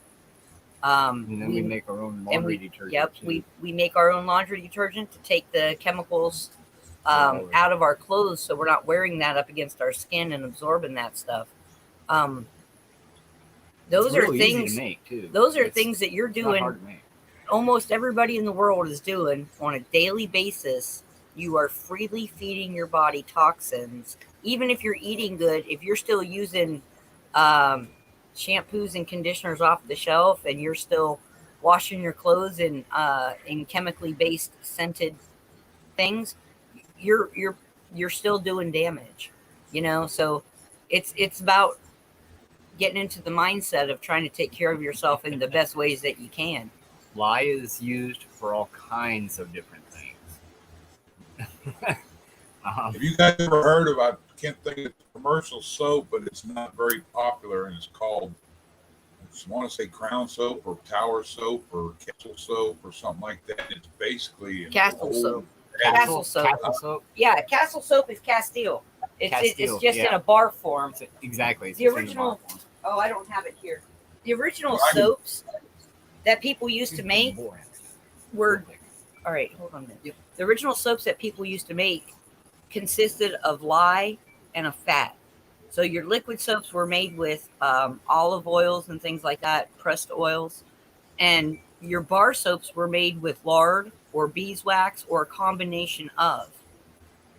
And if you go and buy homemade soaps today, chances are they're going to be made with beeswax. Yeah, borax. Yeah. Okay. Hold I will. on. I'll do that, Kanon. I'll get you the information. Borax and Because vinegar my brother- works good my with brother wash goes and gets it. paint on clothes. I'm sorry. What was I that? said Chuck? borax and vinegar works really good to wash clothes too. Yeah, and to be honest with you, borax is good for a lot of stuff. I drink you it. can- I still drink it in water every now and then. and, Yeah, and you Your can body needs also boron. brain fart there. Take like a butter, like whipped cream container that you buy at the store, the generic stuff, but that kind Yeah. of a bowl, plastic. You flip it upside down. You put holes along the base, about a 1/4 inch up. You mix up a water, sugar, and a couple tablespoons of borax, and you make it to where you mix it all together, and it gets kind of cakey. And then you place that out, and it will get it. It will. They'll take it for ants, and they will take that back, and it kills off the The entire colony. colony. Thank you. Yeah. Works good for fly bait too. Yep. Yeah. Great. And that's how that's part of what we use for making our laundry detergents. That soda, Bell's Nap, Felsnappa. Yeah. Bar soap.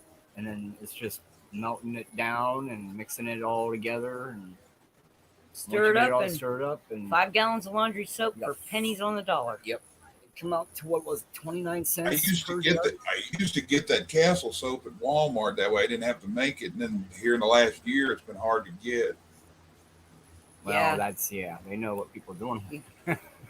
And yeah, you can usually still find like Felsnappa is almost like a castle, so it's a pretty pure form of soap without the petroleums, without the scents and stuff in it.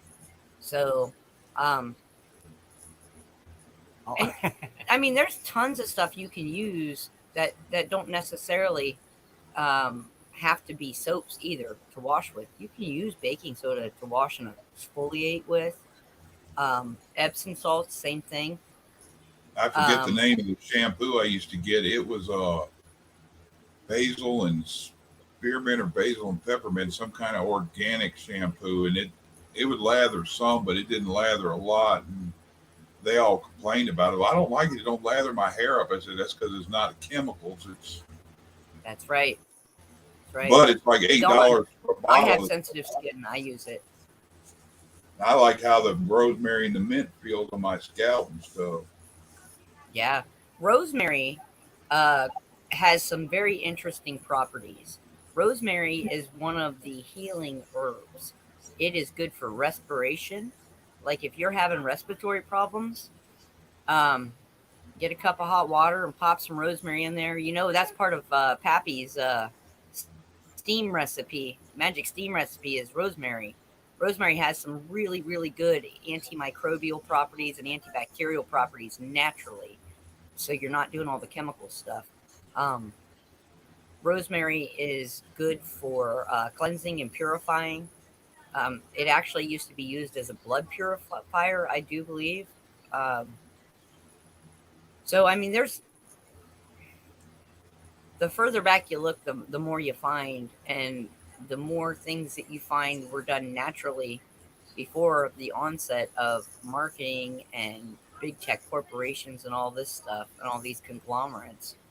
Um, we found out a lot of this when we had Raina because we were looking for healthy things to be able to wash our child with, right? And then we found out that in other countries, Johnson and Johnson is a bad Banned. name. It's an evil name. It's yeah. a bad Some of them are, name. you're right. In And some they don't countries, even- it is banned. and Some they- of their products. Right. But they sell all those products that aren't allowed to be sold in other countries right here in in America. the United States. And it's only because Yeah, like how many women do you think Johnson Johnson's killed with female cancer because of their baby powder? Exactly. Exactly. Yeah. So people start to find certain These are things- out over time, they're going to realize. They're going to start watching their bottles, looking and reading and ingredients. And we've been so ingrained to do it this way because it's more convenient that we've overlooked the effect on our health. I remember my grandma reading labels all the time. It didn't matter. She would always read a label. I'd catch my mom every once in a while with certain products. And then I didn't do it as much just because of convenience and I trusted, community and, that whole the world thing, global, whatever. You go to the store and it didn't matter what you were buying, you just paid for it. And then once, like she said, once we had her, it kind of just clicked. Start watching what we were feeding her, feeding her, and that was TV, whatever it was. We made sure we kind of covered it. Yeah. And it's been that way ever since. And then the rest of it, we finally got it. What we just get away from. We're still trying to get away from a couple of things, but we've gotten away from pretty much everything. MSG to aspartame to the high fructose corn syrup, all of it. And Don makes a great point. I want to bring this up because this showering every day, we destroy our natural ecosystem on our skin. Go in there and rinse off every day. Do that. But the chemical soaps and the shampoos and stuff that we are using on a day-to-day basis that we have been indoctrinated to destroys our natural health system. There's a reason the human body has hair. You have hair on your arms, you have hair on your legs. There's a reason our bodies are designed the way they're designed. And we alter them all the time, not realizing what that does, right? Your nose hairs are there to catch debris and germs and keep them out of your sinuses. And they do a pretty good job if you're not a smoker burning your hairs up all the time in your nose, right? So, we got to think about the things, earwax. Earwax is there to keep bugs from crawling in there while you're sleeping. There's a reason for everything that your body does. And we have to start looking at that and seeing, wait a minute, right? If you really believe that you are from Creator, then do you think that he made any mistakes with you? Because I don't think he made any mistakes. So it's something that we should get thinking about, right? Treat your When temple well. Yeah, Yeah. exactly. And it's not just these physical things that we talk about. We can talk about physical things all day about food and chemicals that we're putting on and shampoos and soaps and things. But let's also talk about what we feed ourselves spiritually and emotionally when we watch horror shows, when we watch television, when you watch advertising, when you read a book, anything that you are doing in those manners, you are also feeding yourself. So be careful what you take in. That's why, like, a lot of this, the news and stuff and all the hoo-ha that's been stirred up all this time, I got drawn in just like everybody else, but then at one point we had to stop and say, wait a minute, this is all surface stuff. We got to stop eating this because it's making us sick, right? It changes your thinking. Everything that you take in changes your perception or colors your perception in one way or another. And so you have to be aware of that, and you have to be careful with that. And you have to maybe, I mean, if you enjoy reading horror books, lovely. If you're reading it on purpose to let yourself feel fear because that's a comfortable emotion for you, maybe ask yourself, why is that a comfortable emotion? Right? Why am I comfortable with that? Why do I want to be there? Because I know I've went through periods of my life where I only read horror books or I only watched horror movies, and then something really, really bad happened, and now I can't do it. I won't do it. So I stopped feeding myself that because I didn't want to live in that emotion anymore. You see what I mean? Yeah. Happy may have heard of, you're talking about bathing. Dad used to call it, he said in the military they call it a whore bath. He called it a pack bath. And that's where you wash your tits, ass, and your crotch. And he said they do that every day. He said other than that, he goes, you're just wasting water and hurting yourself. Yep. He goes, wash your stinky spots and Yep. And if you guys want an alternative to shampoos other than like Castile soap, it takes some getting used to because your hair does not feel the same as the chemicals.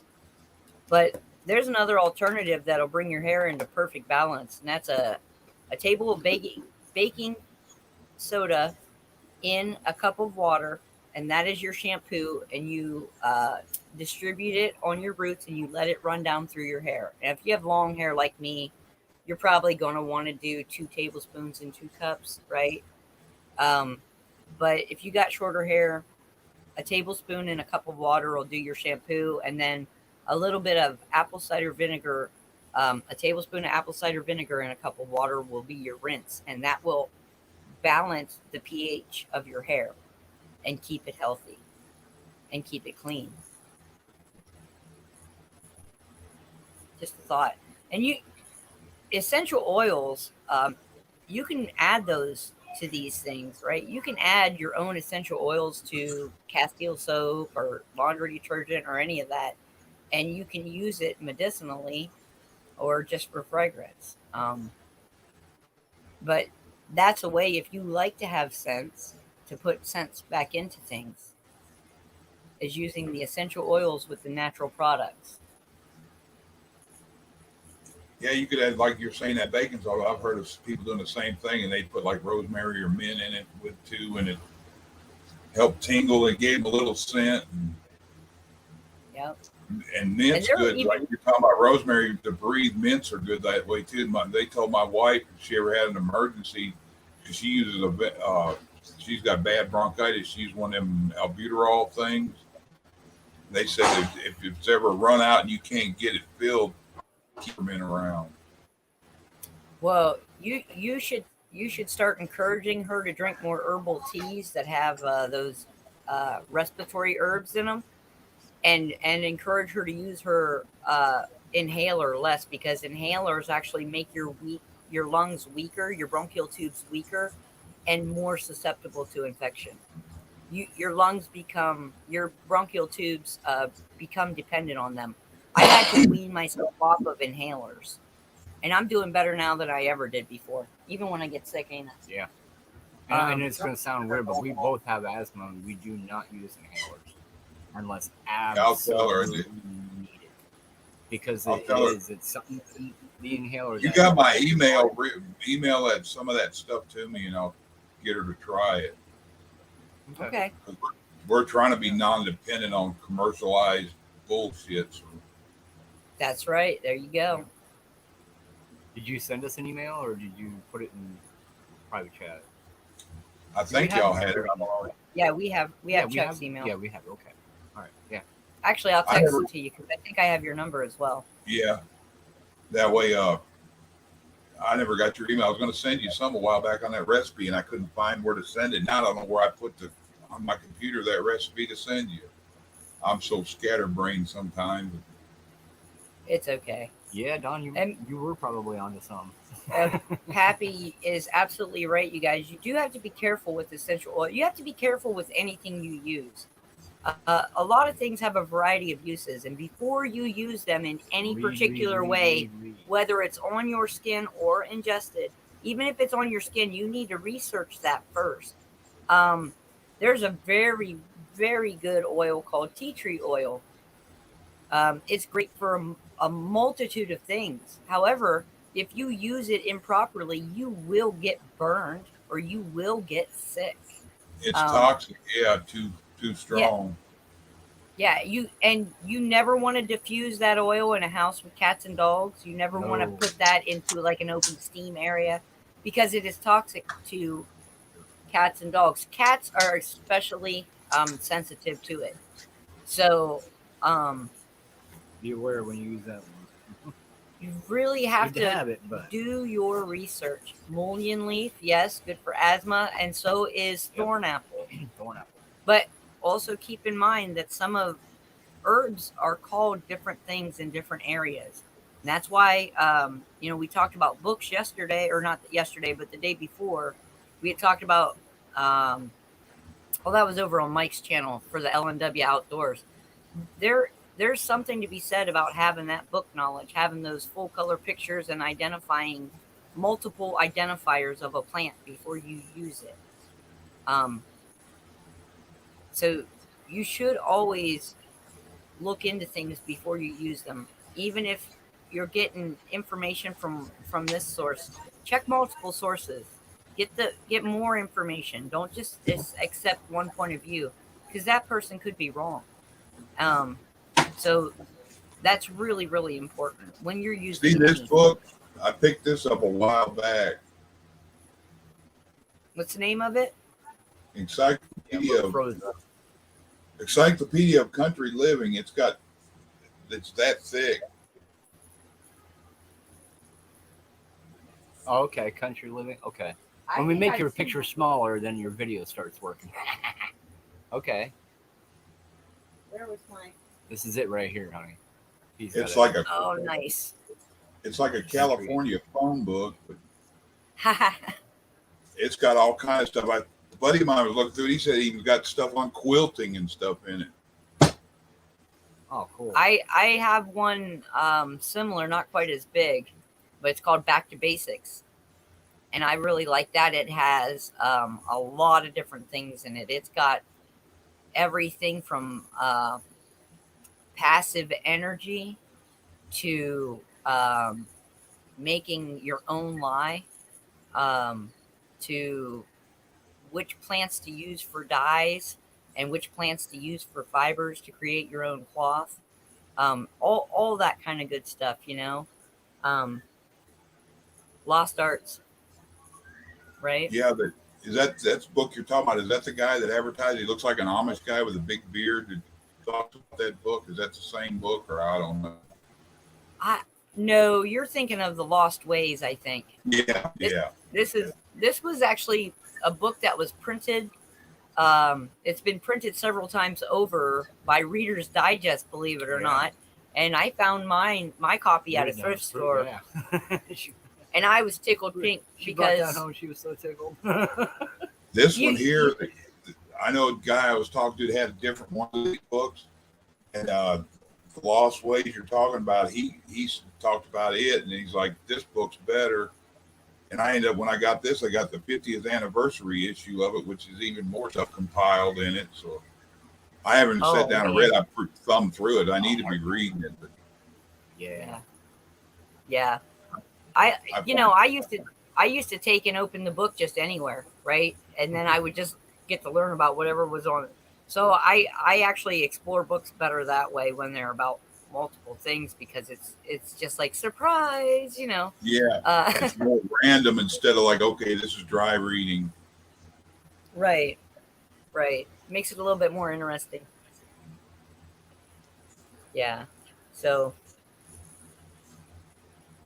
No, No, Don, you're not nuts. Yeah. You were just you. I don't want to say your mom did it to you. Your husband, you. I think it's a path you need to take, Don. Honestly, go ahead and start. Listen, Don't stop. we know Because if you did it back when you were little, and then you want to go do it again about tinctures later on in life, that's a path I think you need to follow. that Fulfill it. sound affects water, right? Through the science of sematics, we know how frequency makes different projections in the water, different pictures and fractals and designs and patterns. Like the And then butterfly effect.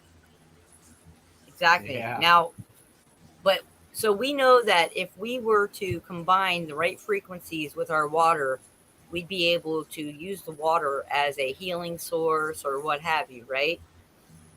Now, they had hydropathy, which was healing with water back in the 1800s. And they brought it up on purpose so that they could um, smear it, so they could have a smear campaign on it on purpose, so they could take away another natural healing path that we had available to us previously. And they could make it into something terrible. Oh, it's a terrible idea. That doesn't work. Placebo effect is a real thing. The power of your mind to heal yourself with the right conviction is amazing. I got to run and throw, and I'll be right back or whatever. I got to put the carrots and cabbage and stuff. I got a big pot of roast going. I'll be right back. Alrighty. For some cabbage and roast, Yeah. that's probably Oh, man. just as good as Brussels sprouts, I'll bet.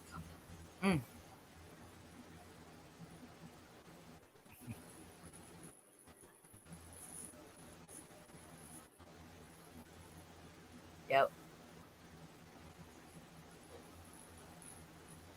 Yeah, and there's all manner of things in the natural world available to us, and it just takes time on our part, time to learn it, time to look into it, time to see what's going to be beneficial to us, but also time for yourself because um, we are a society who's learned about treating symptoms rather than curing root conditions. So I encourage you all, instead of treating the symptoms, let's find out what the root thing is and let's work on that because that's how medicine used to be. Um, it takes some work and it takes some practice, but I do believe that we are all capable, more than capable, of utilizing our natural world and the energy around us to heal ourselves. Oh, Yeah. I bet that will be a Oh man. Good. It sounds big so old bowl good. of goodness too. Oh, some nice little fresh rolls with it or Oh, something. man. Fresh baked Now rolls. I'm getting hungry. Yeah, you're making me hungry. Yeah, it's 4 o'clock too. Wow. Already. We'll let What, Chuck come back before we take What are off. we gonna have?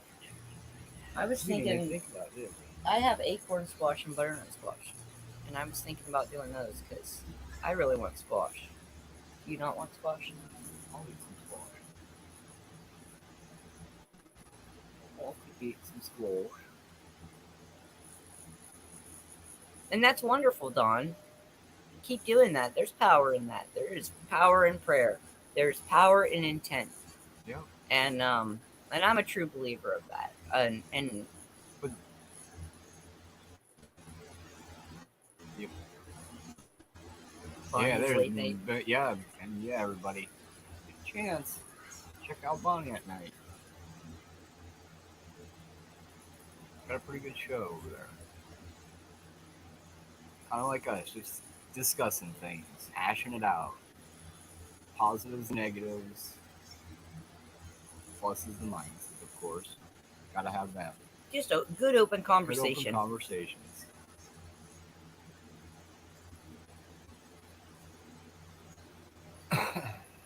Other than that, got a couple things we got to get tied up around here tomorrow. I'm going to be busy. I know that much. I got to go down and get more firewood.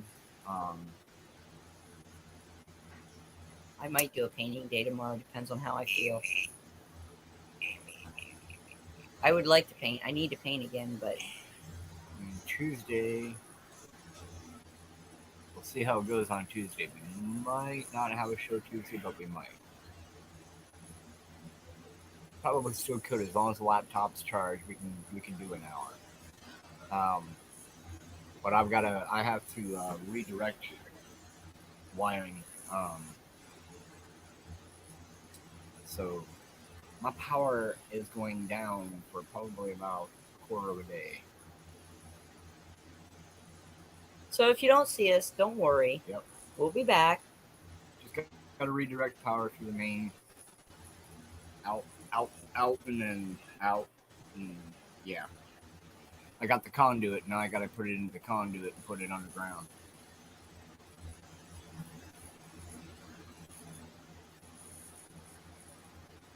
You know, we have an amazing chat. Have we told you guys lately guys that are you awesome. are an amazing group of people in chat? Really are. We're so blessed. Blessed to have y'all here. We're about to wrap up, Chuck. You got a final thought for us? Remember, if Other you're going than to make, that delicious roast? always remember if you're going to make roast to make sure it's big enough. I only had one earlier, so I went up to the store, and the guy that works the meat area was looking at stuff, and I asked him about the roast. Said, well, a couple of them looked funny. He went over and looked at them, marked them all down with 60% off, and he goes, "You want any of these?" I said, "I'll take all of them. I'll just trim that off." So I ended up going from 3 pounds of roast. Now I got about 10 pounds worth of roast cooking in there. Ooh. Oh, you're Right going to be on, eating delicious man. for a while We got a then. couple sheets of biscuits going with them. I'm thinking about biscuit. I got cabbage, onions, and corn in it. I got a gravy mix them before. I got to have, or cream corn is for me because I like some. It's from my childhood, I guess. I got to have cream corn on my roast when I eat it. Well, hey, there's things that, yep, exactly. There's stuff that I like. There's things that she likes. We just, but we get it. My wife We looks. call those whatever nights here. Yeah. That's like my wife likes brown gravy over the potatoes you make with the roast. I don't like potatoes in a roast because I'm not big on potatoes unless they're overly covered with something to hide it, because I can taste the dirt in them. It tastes like I'm eating dirt. But I love carrots. I think I can You're taste the right. iron in it probably. And, well, yeah. Well, your body will always tell you what's good for With what you you. need and what you And don't it's need. not That's always exactly the right. same thing that's good for the next person, right? I love broccoli, and I love all the We vegetables. do I'm love a broccoli, very cauliflower, cabbage, Brussels sprouts. when I was younger. Now me, I don't, not so much on the green beans. Now, see, here's the thing. I don't like the texture of green bean. I love green beans, but Start growing those Italian ones, them flat, wide ones. Them are better. Well, I was gonna say, they call them French style, and they're just cut real thin. Yeah, they're They're just sliver. like yeah, I like it like that. That's not a problem. I don't have an issue with it. But if they're whole or even cut in half, it's that texture on the outside of the green bean. I can't handle it in my mouth. Only ones I like are them Italian, them big, wide, flat ones, because there's more bean in it than actual, just Pod. the outside part. Maybe that's why. I don't know. Could be. I'll have to try that. Yeah. I I'm love a- peaches, but can't stand the peel on it. And I know it's the healthiest part. Yeah, Dad used Yeah. to joke about it. He'd say bananas would be fine if they weren't all cob. I'm like, what? And I'm like, he's a joke. He goes, I know you eat the cob. Yeah. All right. Well, we hope you enjoy your dinner. It sounds delicious. Well, if everybody's around, everybody be invited. I make enough to feed an army every time I cook. So. Well, how far are you from us? Probably me driving, it's probably about 1,200 miles, but me driving, I can get you here probably 12 or 13. But I drive like a lunatic when I get on the highway. It's nothing for my wife to wake up and the cruise control be set at 110. Wow. Well, I bet everybody's doing that speed though on a lot of those. I know any of the turnpikes they drive like about 70 idiots. in it 70 miles an hour. it's a little bit more 70, than that. 75, something like that. Is it The up to road here next 75? to my house, it's a little 2-lane road. And once you get out of the city limits, which is like a block up, it goes to 75. And that's a 2-lane. Wow. Wow, that's pretty fast. Yeah. We got a lot of slow roads here. Yeah. I'm okay with that. This All one, right. it was good talking with y'all. It's All been right, great. man. Thanks, You have a Chuck, for great coming night. up and We'll joining us See you today. probably down in Liberty. Thank you, Pat, Love all for coming y'all. up and joining us. Have a good night. All right. Love you all. See y'all. Love and light.